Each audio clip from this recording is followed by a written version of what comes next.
Hari ini kita akan membahas kembali melanjutkan 1 Yohanes 1 ayat yang ke-5 sampai yang ke-7. Tema kita pada hari ini adalah berjalan di dalam terang Allah. Saya undang kita semua untuk berdoa sebelum kita mendengarkan firman Tuhan. Mari kita sama-sama berdoa.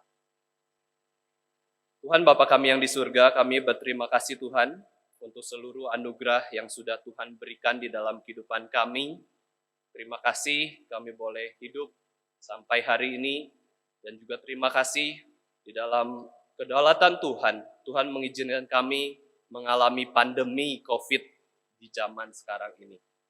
Begitu banyak hal yang kami tidak ketahui, begitu banyak hal yang kami hadapi dengan perasaan yang gentar, tapi kami punya Allah yang pasti, Allah yang berjalan di depan kami, Allah yang berdaulat memberikan pemeliharaan atas hidup kami. Kiranya kami boleh semakin mengenal Tuhan meskipun kondisi ini sulit dan begitu banyak ketidakpastian. Berkatilah firman Tuhan yang akan kami dengar Tuhan.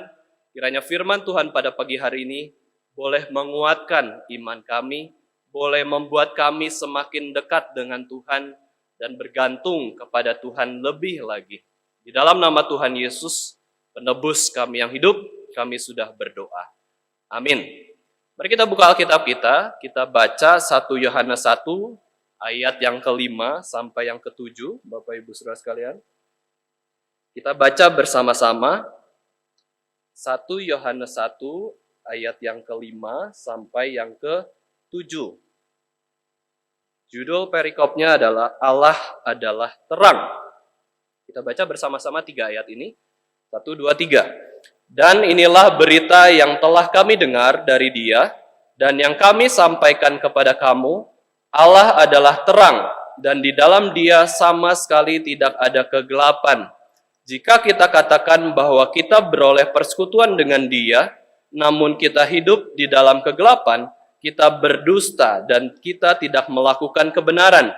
Tetapi jika kita hidup di dalam terang sama seperti Dia ada di dalam terang, maka kita beroleh persekutuan seorang dengan yang lain, dan darah Yesus, anaknya itu, menyucikan kita daripada segala dosa. Bapak Ibu Saudara sekalian, Martin Luther berkomentar terhadap surat 1 Yohanes ini. Dia katakan bahwa ini adalah surat yang luar biasa. An outstanding epistle.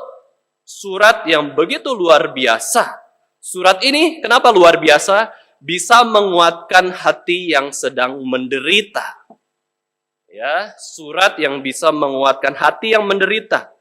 Selain itu, Martin Luther katakan bahwa surat ini memiliki gaya dan cara ekspresi Yohanes yang khas. Kita tahu di dalam sejarah gereja, Yohanes disebut sebagai rasul kasih, apostle of love, ya. Rasul kasih.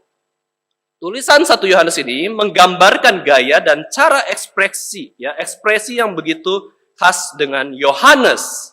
Gaya penulisan yang begitu indah, gaya penulisan yang begitu lembut, yang penuh kasih, yang menjelaskan pribadi Kristus itu siapa pada kita semua. Kita tahu Martin Luther adalah seorang yang agung, dia adalah seorang reformator, dia adalah seorang profesor juga. Seorang reformator harus punya hati yang berani. Seorang profesor harus punya otak yang cemerlang.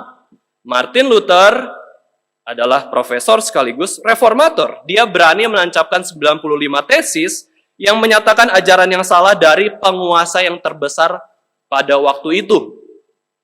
Dan dia juga adalah seorang profesor yang sebagai dosen teologi, seorang penerjemah Alkitab dari bahasa Latin ke bahasa Jerman. Luar biasa Martin Luther ini, dan dia katakan, dia berkomentar soal surat 1 Yohanes ini, yaitu apa?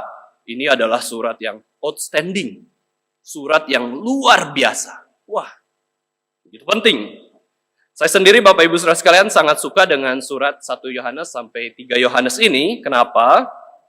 Saya baca berulang kali, saya sering kali baca, dan karena memang apa? Memberikan penghiburan dan kekuatan yang begitu limpah.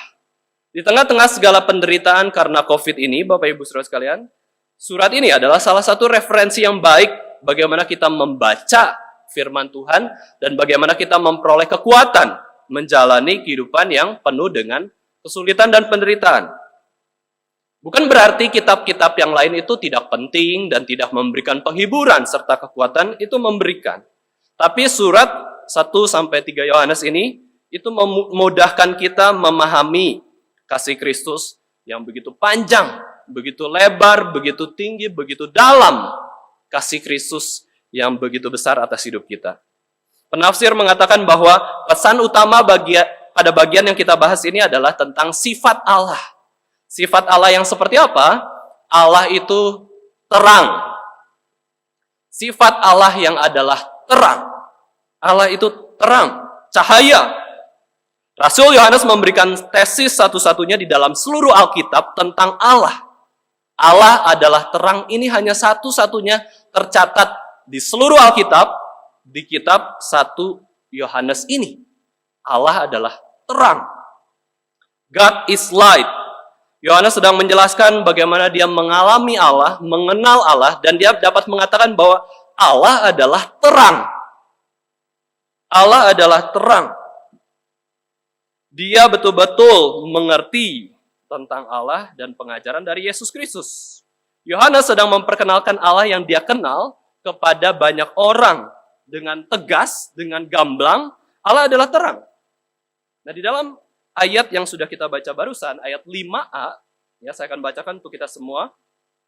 Dan inilah berita yang telah kami dengar dari Dia dan yang kami sampaikan kepada kamu, Allah adalah terang. This is the message we have heard from Him and proclaim to you that God is light. Yesus Kristus adalah terang. Nah, bukan hanya di 1 Yohanes saja, Bapak Ibu Saudara sekalian. Di dalam Injil Yohanes, kita juga sudah melihat bagaimana Yesus menyatakan dirinya adalah terang dunia. Ya, sebanyak 3 kali Yesus menyatakan bahwa dirinya adalah terang. Aku adalah terang, aku adalah terang, aku adalah terang. Yesus katakan 3 kali di dalam Injil Yohanes. Mari kita lihat Yohanes 8 ayat 12. Di situ Yesus katakan, akulah terang dunia. Barang siapa mengikut aku, ia tidak akan berjalan dalam kegelapan, melainkan ia akan mempunyai terang hidup. Yohanes 8 ayat 12. Ini adalah perkataan Yesus bukan hanya kepada para muridnya, tetapi ini perkataan Yesus kepada orang Farisi juga. Orang yang belum percaya Yesus, orang yang tidak kenal Mesias, aku adalah terang dunia. Lalu ayat yang kedua adalah Yohanes 9 ayat 5. Yohanes 9 ayat 5 di situ Yesus sedang melayani seorang yang buta sejak lahir dan para murid bertanya, Rabi, siapakah yang berbuat dosa? Orang ini sendiri atau orang tuanya sehingga ia dilahirkan buta?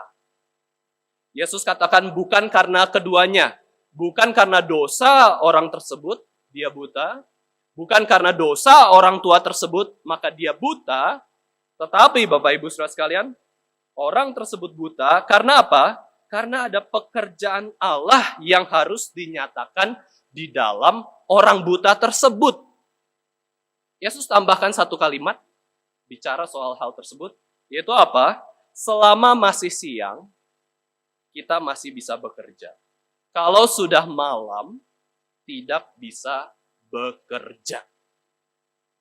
Bapak Ibu Saudara sekalian, kita mungkin tidak menyadari bahwa begitu banyak waktu yang kita sia-siakan sebelum kita pandemi ini.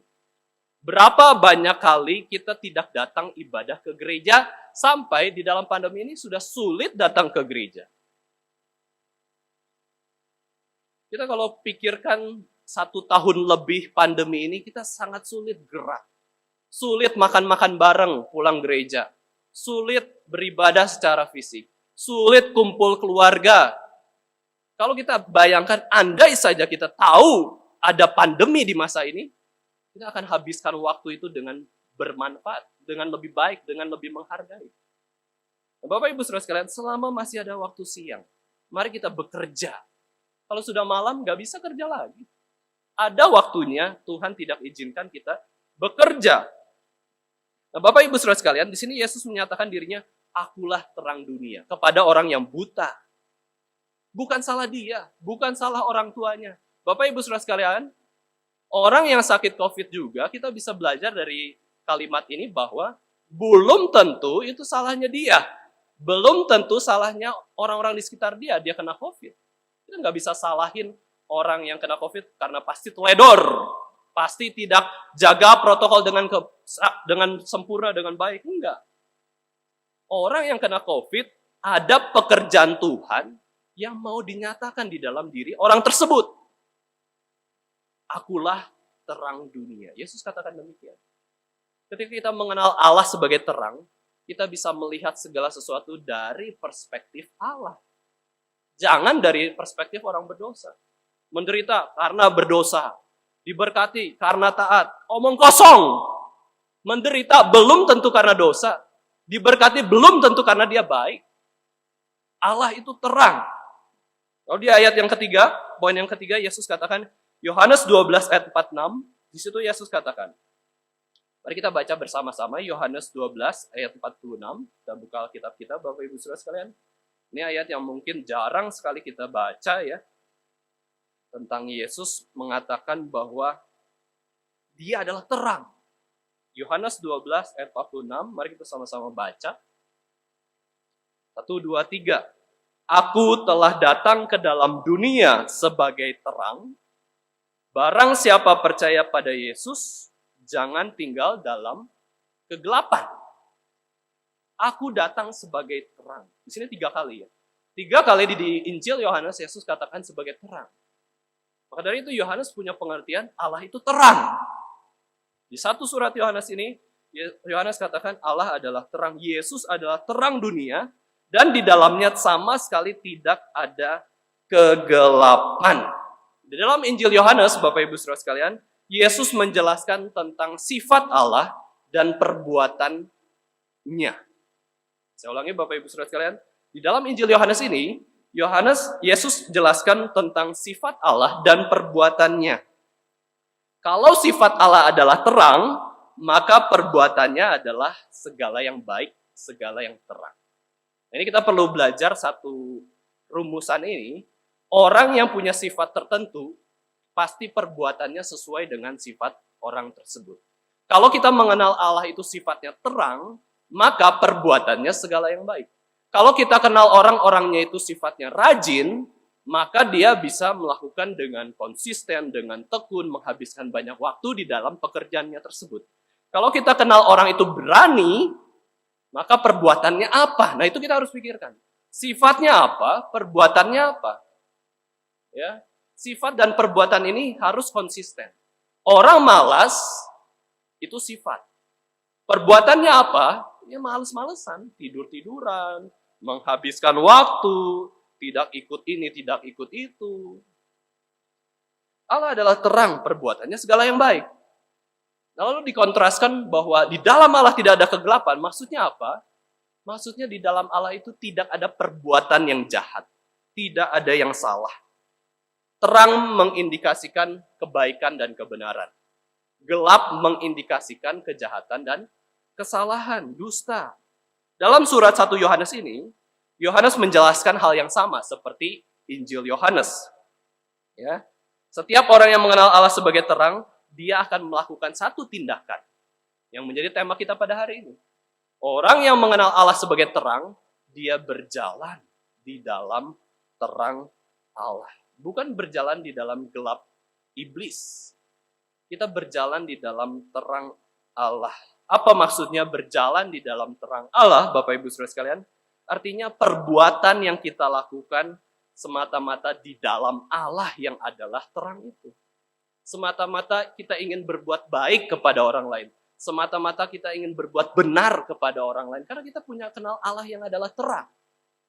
Kita ingin melakukan segala sesuatu itu di dalam Allah. Nah ini perbuatan dari orang-orang yang adalah anak-anak terang. Perbuatan dari orang-orang yang berjalan di dalam terang Allah. Dia melakukan segala sesuatu itu di dalam iman.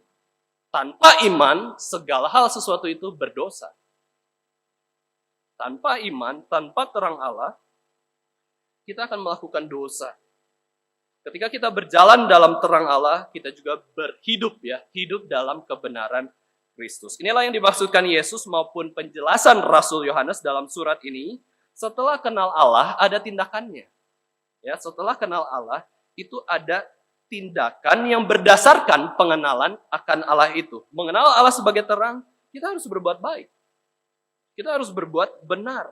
Perbuatan baik yang dipersiapkan Allah sebelumnya. Bapak Ibu Saudara sekalian, orang Kristen itu bisa memprediksi dia harus melakukan perbuatan baik apa.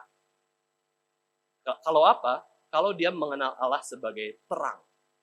Dia tahu hari ini ngapain aja. Itu sesuai dengan kitab Efesus mengatakan, orang Kristen diciptakan untuk melakukan perbuatan baik yang sudah dipersiapkan Allah sebelumnya. Berarti, orang Kristen bisa memprediksi apa perbuatan baik yang dipersiapkan Allah sebelumnya kalau dia punya mata yang terang, mata rohani yang terang. Kalau dia mengenal Allah sebagai terang, dia tahu apa yang harus saya perbuat hari ini. Dia bisa memprediksi Tuhan sediakan perbuatan baik apa di masa yang akan datang, di waktu yang akan datang. Ini orang yang hidup dalam terang, Bapak Ibu Saudara sekalian. Dia bisa tepat sesuai dengan persiapan perbuatan baik yang Allah sediakan bagi kita. Dia mau hidup lurus, hidup baik, hidup berkenan di hati Allah. Kalau kita melihat di ayat ini, Bapak Ibu Saudara sekalian, ayat yang selanjutnya, di ayat 5b, Yohanes ingin sampaikan bahwa tidak ada kegelapan sama sekali. Ayat 5b di 1 Yohanes ini, dan di dalam dia, di dalam Allah, sama sekali tidak ada kegelapan. And in him is no darkness at all. Tidak ada kegelapan sama sekali, tidak ada. Betul-betul Allah itu tidak ada berbuat jahat. Maka dari itu, kita nggak bisa mengatakan atau marah sama Allah. Kecewa sama Allah, nggak bisa. Orang Kristen itu tidak bisa kecewa, tidak bisa marah sama Allah, karena Allah itu nggak ada kegelapan. Allah itu selalu baik. Ketika sekalipun Allah izinkan penderitaan pandemi corona, Allah tetap baik. Bahkan sekalipun hal buruk terjadi dalam hidup kita, sakit, bahkan kematian, Allah tetap baik. Kita nggak bisa marah sama Tuhan. Kita nggak bisa kecewa sama Tuhan. Allah itu terang. Tidak ada kegelapan. Allah itu tidak jahat. Allah tetap baik dan akan selamanya baik. Meskipun pandemi corona ini tidak selesai. Meskipun pandemi ini semakin buruk. Allah tetap baik. Meskipun Indonesia itu paling tinggi seluruh dunia. Peningkatannya 50.000 kasus. Allah tetap baik. Selamanya dia baik.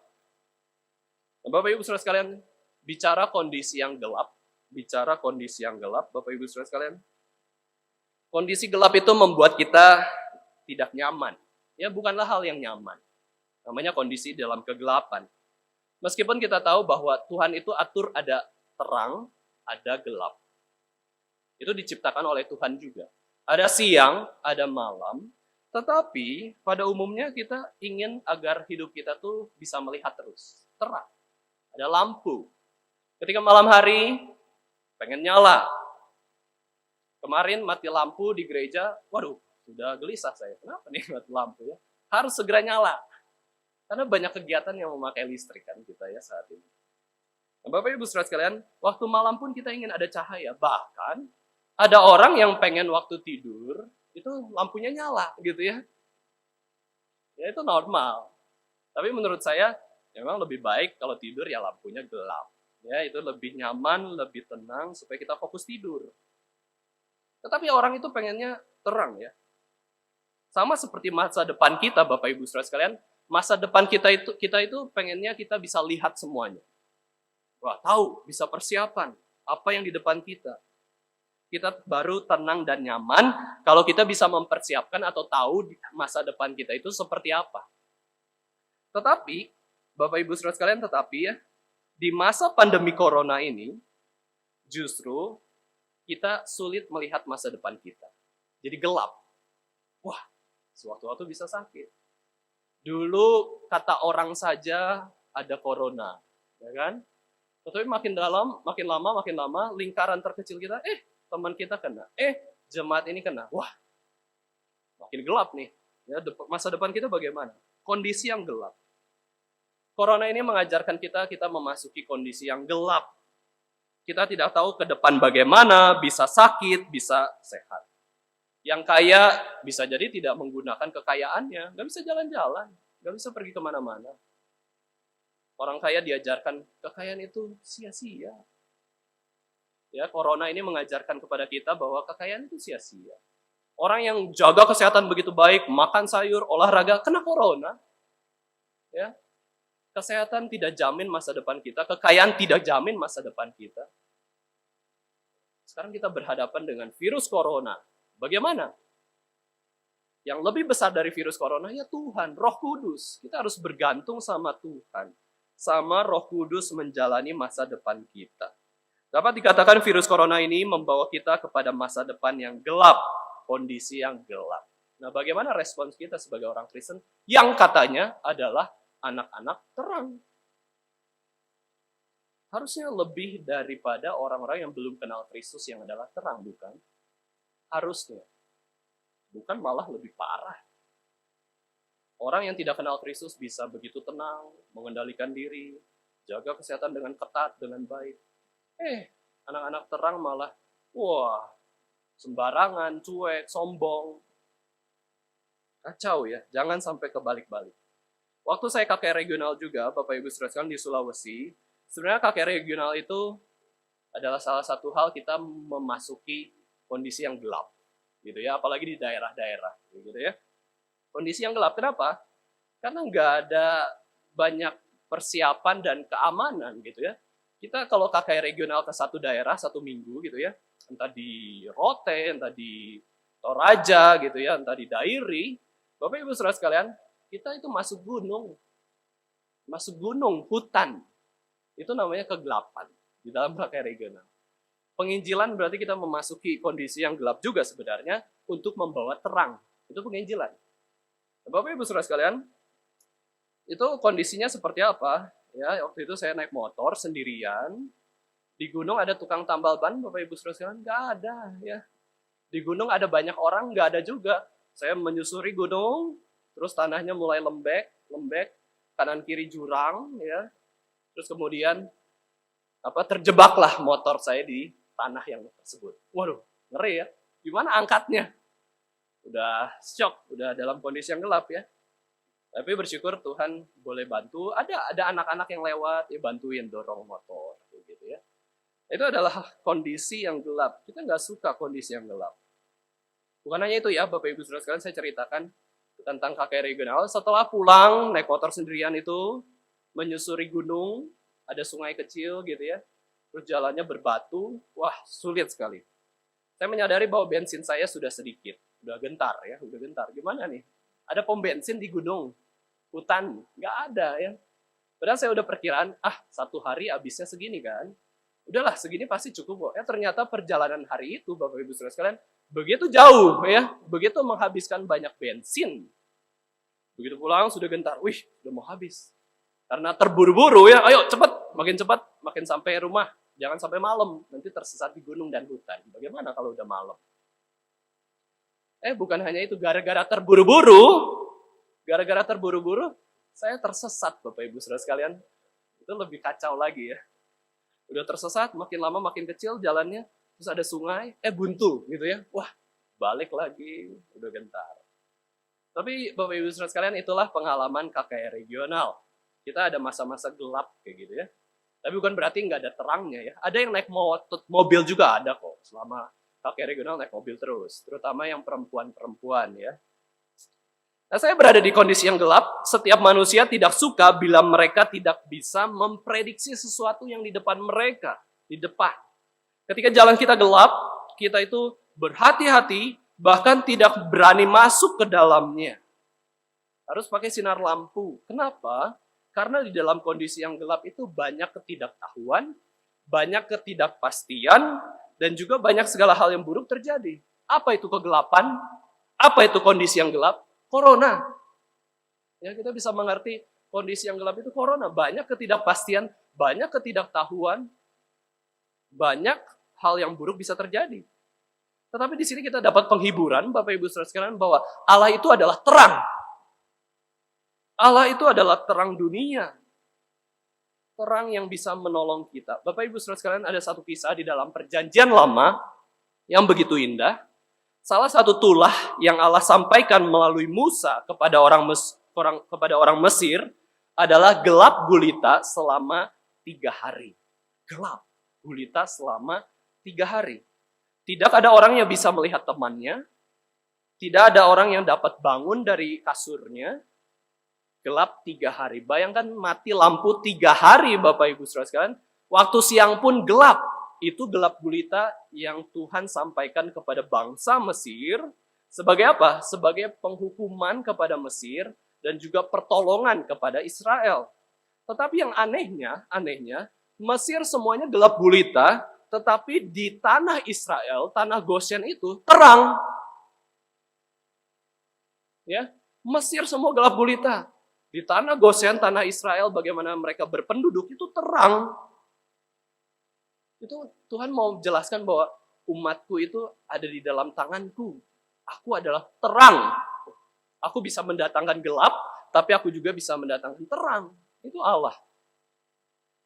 Waktu Tuhan Yesus Kristus mati di atas kayu salib, Bapak Ibu Saudara, apa yang muncul selama 3 jam? Bukan 3 hari, 3 jam. Gelap gulita. Itu namanya Tuhan bersedih. Tuhan menyatakan penghukumannya. Allah Bapa menghukum Allah Anak yang menanggung hukuman dosa kita. Gelap gulita.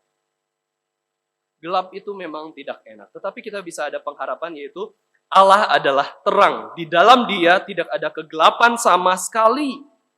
Allah adalah Allah yang tahu masa depan kita. Allah adalah Allah yang memberi kepastian. Allah adalah Allah yang menopang kita meskipun kita jalan di dalam lembah kekelaman, lembah kegelapan. Allah itu ada di depan kita. Setelah mengenal sifat Allah yang adalah terang, Bapak Ibu Saudara sekalian, kita lanjutkan. Yohanes mengaitkan dengan persekutuan bersama dengan Allah. Allah adalah terang, perbuatannya segala yang baik. Terus Yohanes di dalam surat ini, Yohanes kaitkan dengan persekutuan dengan Allah, persekutuan dengan sesama. Nah, kita bisa melihat 2 dampak sifat Allah yang adalah terang bagi kehidupan persekutuan orang Kristen. Ada 2 dampak yang adalah sifat Allah adalah terang bagi kehidupan persekutuan orang Kristen. Yang pertama ada di ayat 6. Ya, ayat 6, 1 Yohanes 1 ayat 6. Di situ dikatakan jika, perumpamaan, apabila, rumusan. Kalau di Microsoft Excel itu buat rumus kan pakai if. Ini berarti perumpamaan, kalau begini maka begitu. Jadi Yohanes menggunakan kata jika di ayat 6, di ayat 7 juga pakai kata jika. Jika kita katakan bahwa kita beroleh persekutuan dengan Allah, namun kita hidup di dalam kegelapan, kita berdusta, kita tidak melakukan kebenaran. Kalau kita katakan kita sudah hubungannya intim dengan Allah, saya kenal Allah, saya saat teduh tiap hari, saya baca Alkitab, saya berdoa, tetapi justru perbuatan kita itu berdusta, dan juga kita hidup dalam kegelapan, kita sedang berdusta dan tidak melakukan kebenaran. Dampak pertama sifat Allah yang adalah terang adalah hidup persekutuan dengan Allah, yang akhirnya membuat kita itu peka terhadap dusta, ya, dan juga peka terhadap ketidaktaatan. Kita tahu kapan kita berdusta, kita tahu kapan kita melakukan kesalahan, ketidaktaatan, dan kita berusaha untuk tidak berdusta dan juga berusaha untuk bertaat, taat kepada Allah. Persekutuan dengan Allah membuat kita itu hidup lebih baik harusnya. Maka waktu kita katakan, saya sudah dekat sama Allah kok. Saya tiap minggu ibadah, saya tiap Rabu PA, saya tiap hari baca Alkitab, saya tiap hari berdoa, saya lakukan perbuatan baik. Tapi hidup kita tuh munafik, ya, hidup dalam kegelapan, kita tetap berdosa, kita tuh sedang berbohong atau sebenarnya tidak lakukan kebenaran. Mari kita baca sama-sama Yohanes 3 ayat 21. Bapak Ibu Saudara sekalian, mari kita buka Alkitab kita. Yohanes 3 ayat yang ke-21. Di sini dijelaskan tentang kebenaran, kaitan kebenaran dengan terang, ya. Yohanes 3 ayat yang ke-21. Mari kita baca bersama-sama. Tetapi barang siapa melakukan yang benar, ia datang kepada terang, supaya menjadi nyata bahwa perbuatan-perbuatannya dilakukan dalam Allah. Jadi Bapak Ibu Saudara sekalian, orang yang mengenal Allah sebagai terang, orang yang identitas hidupnya atau statusnya adalah anak-anak terang, dia melakukan kebenaran, bukan kebohongan, bukan kemunafikan, bukan ketidaktaatan. Antara terang dan kebenaran ini berkaitan, sangat berkaitan. Ia yang lakukan kebenaran, dia yang datang kepada terang. Orang yang dalam terang, dia lakukan kebenaran. Sebaliknya, orang yang dalam gelap, dia lakukan dosa, ya, kesalahan, perbuatan salah. Nah, penjelasan Yohanes di sini, bila kita berkata kita orang Kristen, tapi masih walk in darkness, kita sedang bohong. Maka dari itu kita perlu bertobat. Perlu evaluasi diri. Kita orang Kristen, kita orang Kristen. Ditanya orang agamanya apa? Kristen. Tapi kalau kita masih lakukan dosa, menikmati dosa, hati-hati, perlu berhenti sejenak. Ya, berpikir sejenak, kita tuh orang Kristen bukan ya? Apakah kita ada dosa-dosa yang kita nikmati waktu kita lakukan? Atau kita mengerti bahwa waktu saya lakukan dosa itu, kita sedang jatuh. Bedakan nikmat sama jatuh. Orang Kristen tidak pernah menikmati dosa. Orang Kristen itu jatuh ke dalam dosa. Maka kita harus sadar ya, kita orang Kristen. Tapi apakah benar kita itu, waktu melakukan dosa itu, kita malah senang atau menyesal setelah melakukan, atau tahu salah, ini salah. Tapi kenapa aku jatuh? Itu harus kita pikir. Kalau kita katakan kita orang Kristen, tapi masih berjalan dalam kegelapan, berarti kita berdosa. Maka perlu berhenti sejenak. Apakah masih menikmati dosa, atau memang kita jatuh? Itu beda ya. Menikmati itu bisa berulang-ulang, lebih sering, lebih kapasitasnya, lebih lagi. Tapi namanya jatuh, sekali-sekali. Kita tersandung kerikil, tersandung batu, sekali bahkan tidak, tapi bisa jatuh lagi. Itu perlu kita bedakan ya. Lalu Bapak Ibu Saudara sekalian, kalau kita melihat orang Kristen, ya, orang Kristen sekitar kita, kayaknya hidup dia tuh masih dalam kegelapan, masih jalan dalam kegelapan. Seringkali berjudi, seringkali mabuk-mabuk, ya, seringkali berdosa, kayaknya masih dalam kegelapan deh. Maka dari itu Bapak Ibu Saudara sekalian, kita perlu tolong dia. Kita perlu mengasihi, menginjili, dan menjangkaunya. Jangan sampai jiwa orang tersebut itu terhilang, masuk dalam kegelapan terlalu lama. Bapak Ibu Saudara sekalian, di gereja ada nggak anak-anak yang terhilang dalam kegelapan? Banyak. Pelayan-pelayan Tuhan juga banyak yang terhilang. Kelihatannya aja rajin, pelayanan, hilang, berjalan dalam kegelapan. Masih menikmati dosa, masih melakukan banyak dosa. Ya, inilah dampak pertama Bapak Ibu Saudara sekalian, waktu kita mengenal Allah sebagai terang, maka kita akan berkata benar dan juga melakukan kebenaran. Kita akan bersekutu dengan Allah. Ya, kita menikmati persekutuan dengan Allah. Dampak kedua dari sifat Allah yang adalah terang, yaitu ada di ayat 7. Ya, saya akan bacakan, tetapi jika, ini jika yang kedua, ya, jika kita hidup dalam terang, sama seperti dia ada di dalam terang, maka kita beroleh persekutuan seorang dengan yang lain, dan darah Yesus, anaknya itu, menyucikan kita dari segala dosa.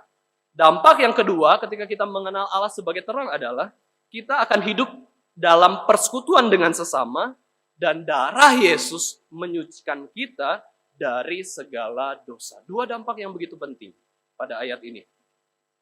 Ayat ini mengatakan bahwa orang yang berjalan dalam terang Allah mau bersekutu dengan sesama, dengan orang lain. Jadi kita melihat bahwa persekutuan antara orang Kristen itu adalah ciri orang yang ada di dalam terang Allah.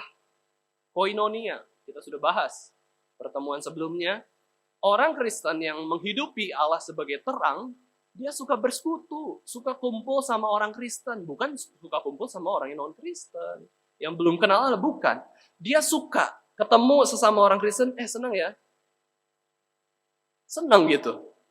Karena kita sama-sama Kristen.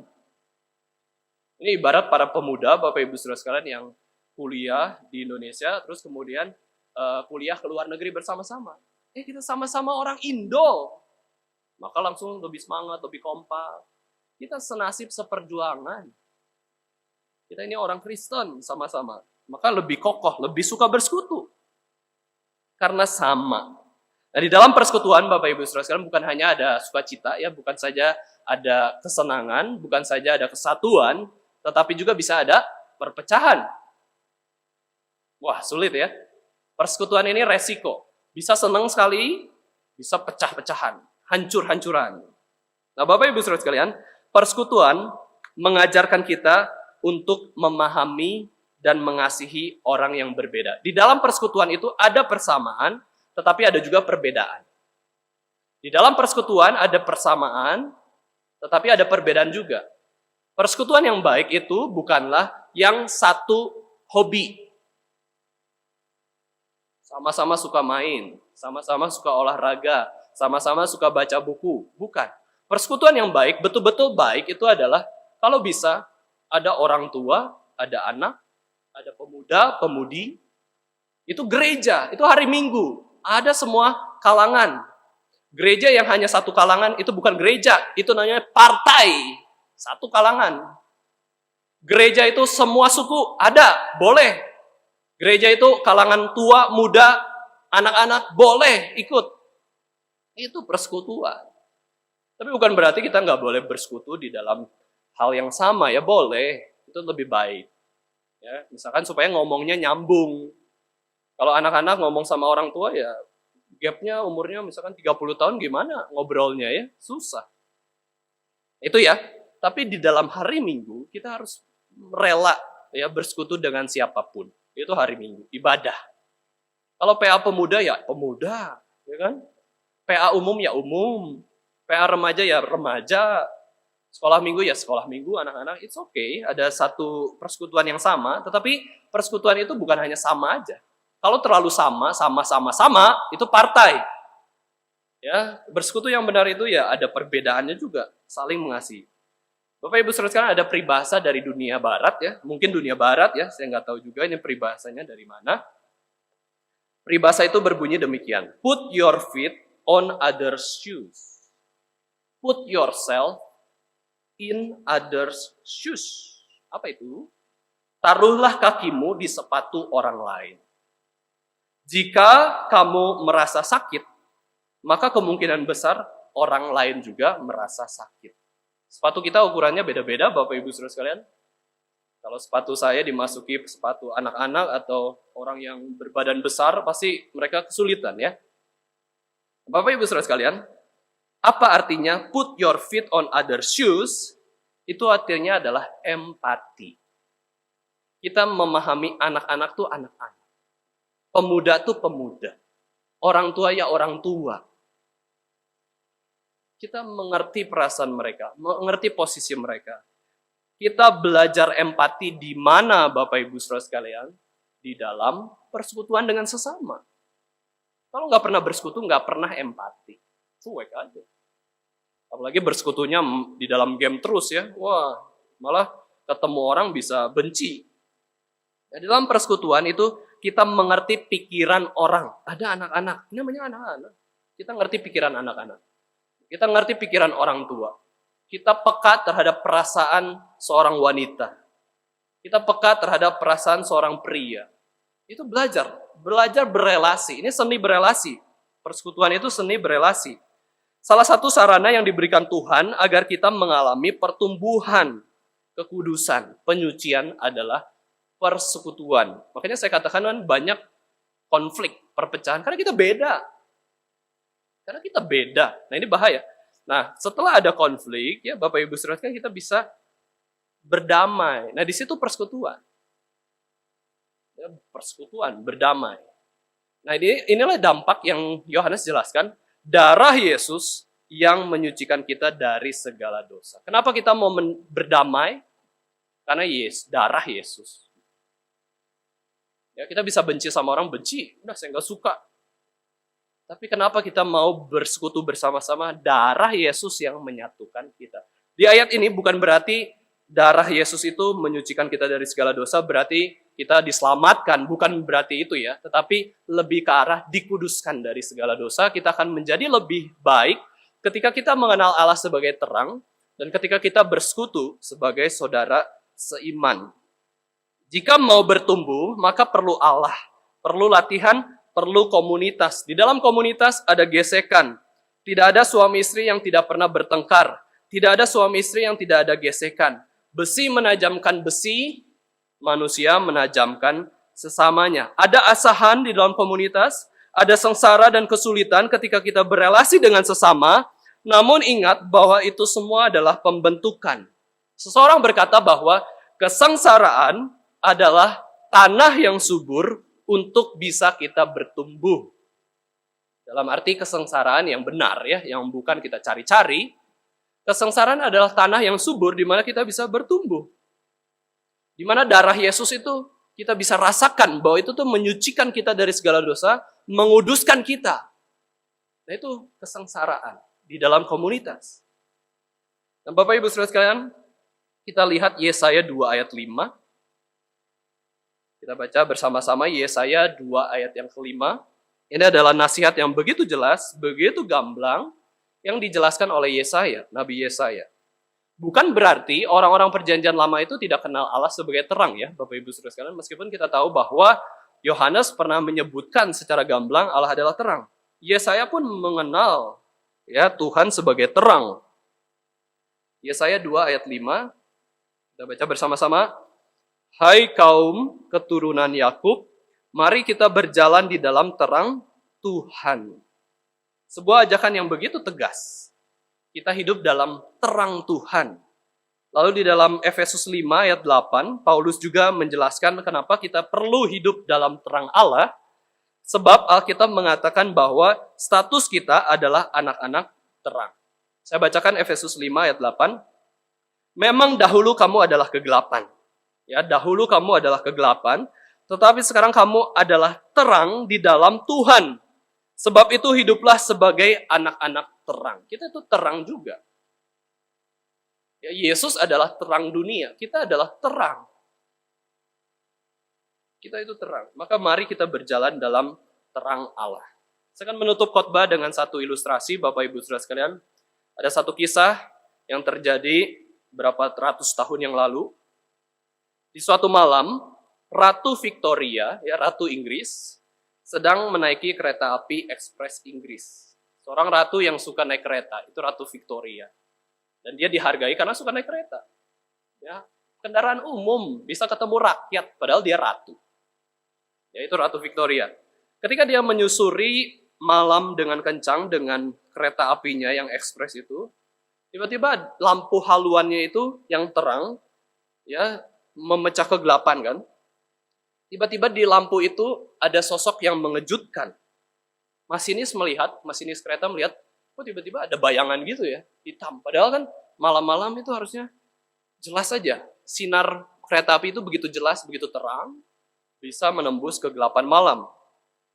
Kemudian di berkas cahaya itu tampaklah sosok aneh, berjubah hitam. Berjubah hitam, berdiri di tengah-tengah rel kereta api. Dan melambaikan tangannya. Ini kayak kisah horor ya, Bapak Ibu Saudara sekalian. Ini lambaikan tangannya. Masinis ya jelas lah, kaget. Langsung hentikan kereta secara mendadak. Berhenti. Stop. Wah, ada apa ini? Saya nggak mungkin salah lihat. Saya nggak ngantuk. Maka dari itu dia turun dari kereta, lihat situasi dengan senter, menyusuri rel kereta api yang dia lewati itu. Jalan ke depan, dia melihat kabut malam yang begitu mengerikan. Jadi udah malam, kabut lagi. Ya, mungkin kehidupan kita juga gitu ya. Udah gelap, ada kabutnya. Kacau ya itu kondisi yang begitu mengerikan. Lalu ternyata dia melihat ke depan, ada suara air. Ya, sudah suara air. Ternyata Bapak Ibu Saudara sekalian, jembatan penghubung itu telah tersapu bersih dan roboh dalam arus sungai yang besar. Wah, kaget ya. Jembatan itu langsunglah masinis itu dengan krunya, dengan personil yang lain itu memperbaiki jembatan tersebut. Lalu mereka mencari lagi secara intensif, apa sih sosok yang mereka lihat itu, masinis lihat itu. Ternyata masinis menemukan ngengat besar. Ada ngengat begitu besar, ya, yang mati, kemudian itu matinya di dasar lampu haluan kereta. Masinis itu melihat, lalu hatinya tergerak. Hatinya tergerak. Ini ada ngengat begitu besar. Terus dia membasahi sayap ngengat tersebut dengan air. Terus dia lekatkan ngengat yang besar itu di dasar lampu kereta api. Kemudian dia nyalakan kembali lampu kereta api itu. Dan akhirnya memang yang terlihat adalah sosok yang mirip dengan apa yang dia lihat. Sosok yang melambaikan tangan di berkas cahaya. Dalam kabut tersebut, ngengat itu tampak seperti sosok bayangan yang melambaikan tangannya. Ya, terus si masinis itu tuh lapor ke Ratu Victoria. Ratu Victoria, ceritanya begini. Ratu Victoria itu berkomentar bahwa saya yakin itu bukan kebetulan. Itu adalah cara Allah melindungi kita. Pakai ngengat. Ngengat itu apa sih? Ngengat. Melindungi mereka yang akan mati jatuh ke sungai yang jembatannya sudah rubuh itu. Bapak Ibu Saudara sekalian, meskipun jalan di depan kita ini saat ini gelap, ya, kita sedang dalam lembah kegelapan, terus bolehlah tambahin supaya hiperbola banyak kabutnya, banyak kegelapan, Bapak Ibu Saudara sekalian.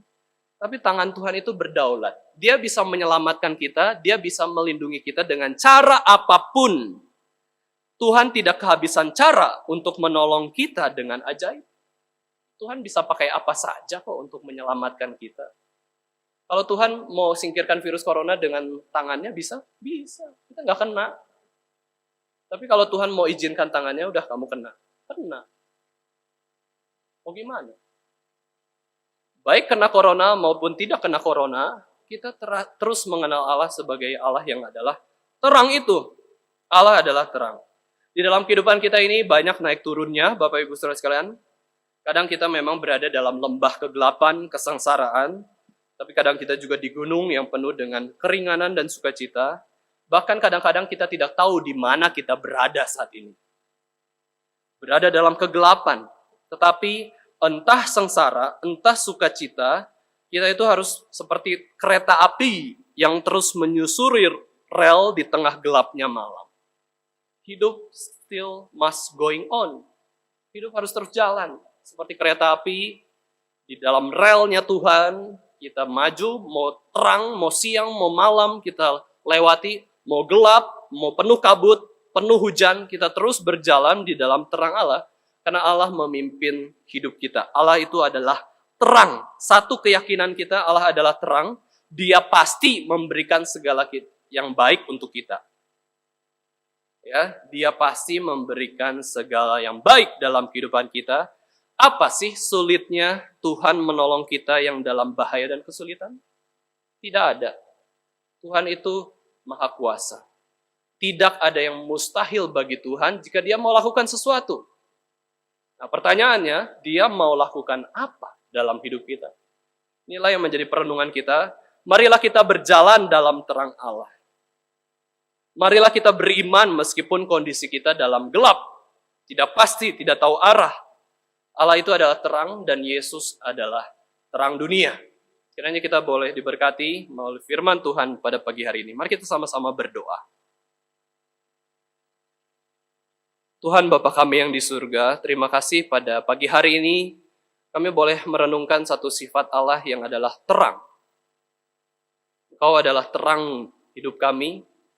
Engkau senantiasa memberikan kami yang baik, senantiasa menolong kami, mengarahkan kami, membimbing kami.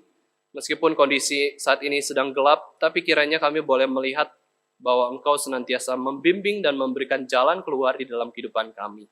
Ampuni kami Tuhan, jikalau kami seringkali berfokus pada masalah saja, tidak melihat Allah di dalam setiap masalah kami. Berikan kami Tuhan kekuatan, supaya kami bisa berbijaksana, supaya kami bisa melihat segala sesuatu dari perspektif Allah. Kami mohon kami yang begitu lemah ini Tuhan tolong. Kami juga bersyukur Tuhan bahwa Engkau adalah keselamatan kami, sehingga di dalam Yesus Kristus kami boleh melihat segala sesuatu dengan lebih jelas, baik tentang iman kami, keselamatan kami, dan juga kami bisa melihat kehidupan sesama kami yang perlu kami tolong. Tolonglah kami Tuhan, di masa-masa ini kami bisa berbuat baik kepada sesama, bisa bersekutu dengan sesama kami orang Kristen, sehingga kami pun boleh dibentuk menjadi pribadi yang lebih mengasihi Kristus, lebih mencintai Tuhan, dan juga hidup sebagai anak-anak terang yang takut akan Allah. Tolonglah kami Tuhan yang lemah dan tidak percaya ini. Di dalam nama Tuhan Yesus Kristus, Tuhan dan Juru Selamat kami yang hidup, kami sudah berdoa. Amin.